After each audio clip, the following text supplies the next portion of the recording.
Tiger ভক্তরা আরও একটা সুসংবাদ পেতে চলেছে। হামজার পথ অনুসরণ করে কানাডার পাট চুকিয়ে এবার ইউরোপীয় ফুটবলে আসতে পারেন সমিত। বাংলার জনপ্রখ্যাত এই মিডফিল্ডারকে দেখা যেতে পারে ইংলিশ কোনো ক্লাবে, এমনটা বলে আরও বেশি পরিণত আর শানিত হবেন সমিত। লাল সবুজের মিডফিল্ডারের ইউরোপের ক্লাবে আসার গুঞ্জন এবং সম্ভাবনা নিয়ে বিস্তারিত জেনে নেব।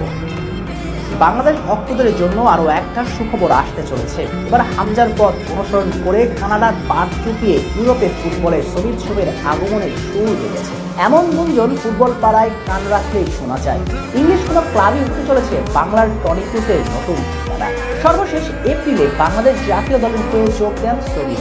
এশিয়ান কাপ বাছাই পর্বে সিঙ্গাপুরের বিপক্ষে ম্যাচ দিয়ে লাল সবুজের স্বপ্নের জার্সিতে অভিষেক হয় এই তারকার। এরপর থেকে হয়ে ওঠেন হাভিয়ের কাবরেরার দলের অন্যতম সেরা ফুটবলারদের একজন। তবে বাংলাদেশ